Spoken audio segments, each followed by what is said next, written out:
अगर मैं आपसे कहूं कि एक ऐसी आदत है, सिर्फ एक, जो आपके गुनाहों को मिटा देती है, दिल का बोझ हल्का कर देती है और आपके रिज्क के दरवाजे खोल देती है, तो क्या आप यकीन करेंगे?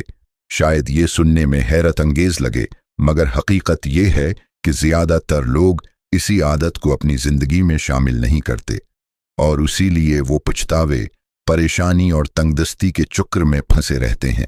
ये आदत है इस्तिग़फ़ार, अपने रब से माफ़ी मांगना। लेकिन रुकें, ये सिर्फ ज़ुबान से चंद लफ्ज़ बोल देने का नाम नहीं है। इस्तिग़फ़ार इससे कहीं ज़्यादा बढ़कर है।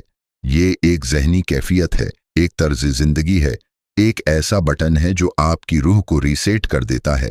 और जब आप इसे दिल से करते हैं, ये सिर्फ आपका दिल साफ नहीं करता, ये आपकी पूरी ज़िंदगी का रुख बदल देता है। सोचें ज़रा, कितनी बार आप अपने ही ख़यालात के बोझ तले दबे रहते हैं। पछले गुनाहों का बोझ, मायूस दुआएं, या ये एहसास कि मेहनत के बावजूद रिज़्क हाथ में नहीं ठहरता। और क्या हो अगर मैं कहूँ कि इस्तिग़फ़ार उन सब का हल है? ये बज़ाहिर आसान लगता है, लेकिन इसकी ताकत बेमिसाल है। आइए उसको आसान ज़बान में समझते हैं। पहला नुक्ता, इस्तिग़फ़ार दिल का बोझ हल्का करता है। इंसान से गलतियां होना फितरी है। हम सब गिरते हैं, भटकते हैं और फिर अपने गुनाहों का बोझ उठाए फिरते हैं, जैसे पत्थरों का बैग कुंधों पर लटका रखा हो।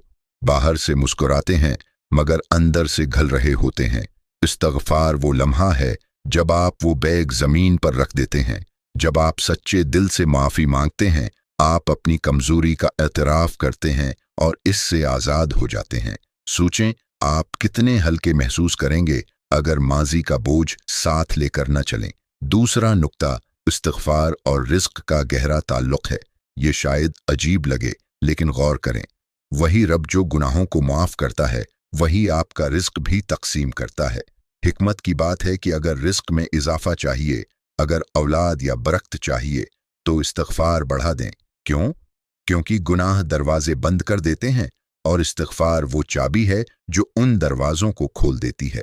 ज़रा तसव्वुर करें, आप कामयाबी के दरवाजे पर दस्तक दे रहे हैं, मगर वो बंद है। इस्तिग़फ़ार वो कुंजी है जो अचानक ताले को खोल देती है और फिर मौक़े आपके सामने आना शुरू हो जाते हैं। तीसरा नुक्ता, इस्तिग़फ़ार सुकून क़ल्ब अता करता है। हम एक शोर भरी दुनिया में रहते हैं। हर कोई किसी न किसी दौड़ में लगा है, लाइक्स, पैसे, इज़्ज़त, शहरत, लेकिन आखिर में ज़्यादातर लोग खालीपन महसूस करते हैं।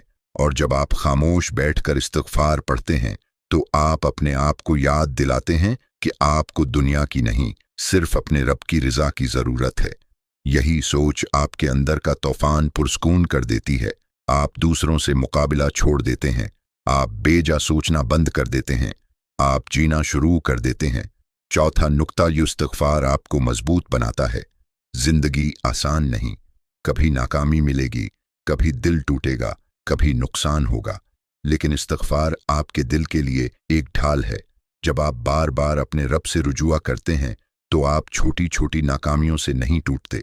आपके अंदर यह यकीन आ जाता है कि हाँ, मैंने गलतियां की हैं, हाँ, मुझे दुख पहुंचा है, मगर मैं जानता हूं कि मेरा रब मुझे मुआफ़ करने वाला है। यही सोच आपको नाकाबिले शिकस्त बना देती है। तो असल सबक ये है, इस्तिग़फ़ार सिर्फ एक मजहबी अमल नहीं, ये एक नफ्सियाती और अमली आदत है। ये कल के पछतावे को मिटा देता है, आज के दरवाजे खोल देता है और आने वाले कल के लिए आपको तैयार कर देता है। ये सिर्फ अल्फाज नहीं हैं, ये आज़ादी है। और जितना ज़्यादा आप इसे अपनी ज़िंदगी में शामिल करेंगे, उतना ही आप देखेंगे कि ज़िंदगी आसान, रिज़्क वसीआ और दिल मुतमईन हो रहा है। अब सवाल ये है, आप अपनी रोज़मर्रा की मसरूफ़ियत में कितनी बार रुककर सच्चे दिल से इस्तिग़फ़ार करते हैं? कितनी बार अपने दिल का बोझ हल्का करके सुकून और बरकत के दरवाजे खोलते हैं? अगर ये पैगाम आपके दिल को छू गया है, तो बस आगे बढ़ें, अमल करें और अपनी ज़िंदगी में तब्दीली देखें।